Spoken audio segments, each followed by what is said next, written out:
हार्दिक अनुरोध गर्न चाहन्छु।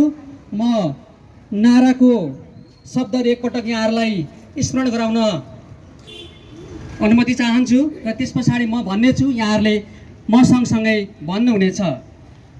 म पहिला पढेर वाचन गइरहेको छु। इनिसा विकलाई न्याय दे भन्ने गर्छौँ हामी। त्यसमा यहाँ सबैजनाले हामी न्याय दे भन्छौँ। वी वान्ट जस्टिस भन्छौँ। तपाईँहरूले पनि वी वान्ट जस्टिस भन्नुहुनेछ। तृतीय सत्ता मुर्दाबाद भन्छौँ। तपाईँहरूले पनि मुर्दाबाद भन्नुहुनेछ। जात व्यवस्था मुर्दाबाद भन्नेछौँ। यहाँहरूले पनि मुर्दाबाद भन्नुहुनेछ। बलात्कारीलाई कारबाही गर भन्नेछौँ। कारबाही गर भन्नुहुनेछ। महिलामाथि हिंसा बन्द गर भन्नेछौँ। यहाँहरूले बन्द गर भन्नुहुनेछ। र हत्यारालाई कारबाही गर भन्नेछौँ। यहाँहरूले कारबाही गर भन्नुहुनेछ। अब म सुरुवात गर्न गइरहेको छु। यहाँहरू सबैजनाले मलाई नारामा साथ दिनुहुन सबैलाई मन गर्न चाहन्छु। इनिसा विकलाई न्याय दे, इनिसा विकलाई न्याय they. We want justice. We want justice. तृतीय सत्ता मुर्दाबाद, तृतीय सत्ता मुर्दाबाद। जात व्यवस्था मुर्दाबाद, जात व्यवस्था मुर्दाबाद।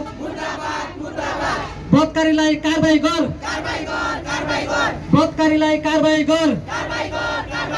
महिलामाथि हिंसा बन्द गर, महिलामाथि हिंसा बन्द गर।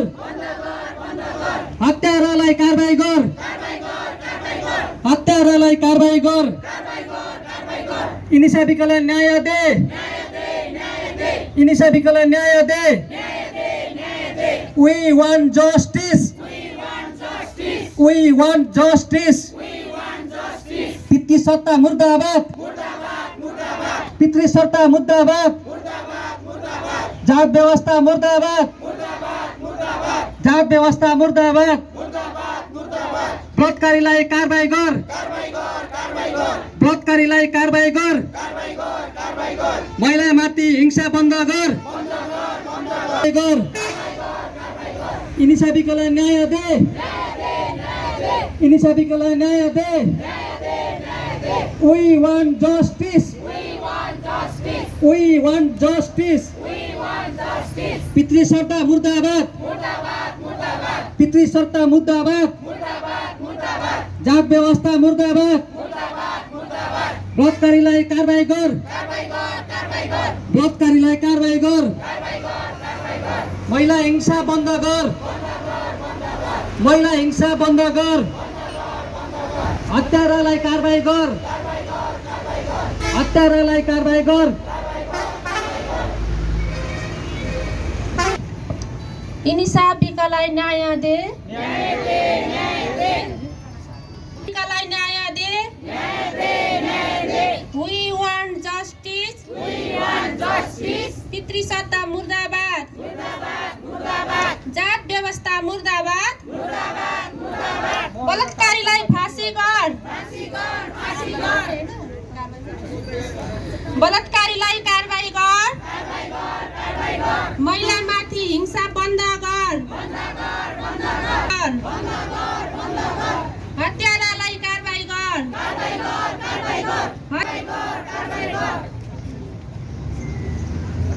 अभिभावक आदरणीय हेमलाल दशरथज्यूलाई आजको यस विरोध प्रदर्शनको विषयमा आफ्नो केही कुराहरू राखिदिनको निमित्त म हार्दिक अनुरोध गर्न चाहन्छु।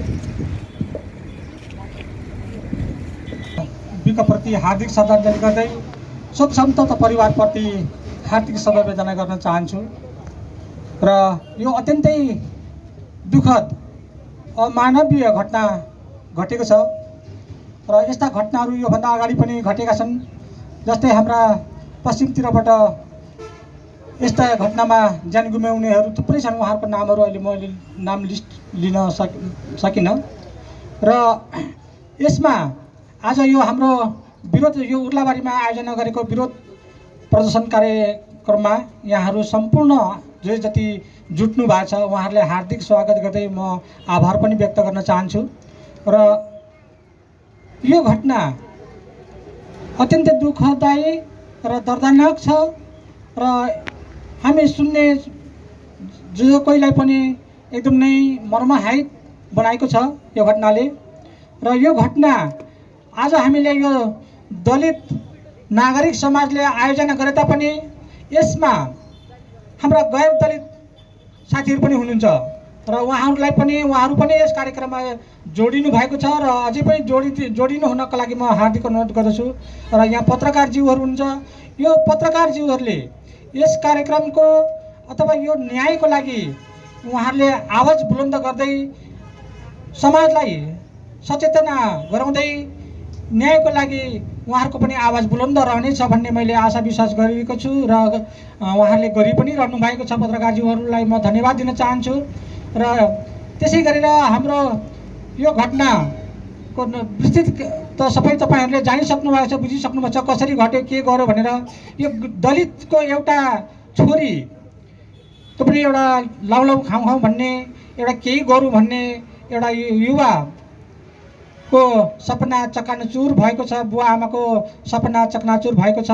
र यसमा अब यस्ता घटनालाई नदोहोरिनको लागि राज्यले पनि अत्यन्तै चनाखो हुनुपर्नेछ र यसलाई यतिले पुगेन, चनाखो मात्रै भएर पुगेन, यसलाई कानुन अझै कडा बनाउनु पर्ने भयो। र यो कानुन लुज भएर नै यस्ता घटनाहरू घटिरहेछन्। अब कति हुन्छ र अब 2-4 वर्ष जेल बस्छ, निस्किन्छ, फेरि उसले त्यही कर्म गर्न सुरु गर्छ। यस्ता घटनाहरू जेलबाट छुटेका हाम्रा अपराधीहरूले फेरि पनि अपराध गरिरहेको यस समाजमा छँदैछ। र यसलाई कानुनलाई अझ तिनीहरूलाई चाहिँ भोलि जेलमै सडिने गरी अथवा भोलि यो समाजमा आएर उसले चाहिँ त्यस्ता फेरि कार्यक्रम यस्तो अपराधहरू नदोहोरिनको लागि त्यस्ता कानुन बनाउनुपर्छ भन्ने म जोरदार माग गर्न चाहन्छु। र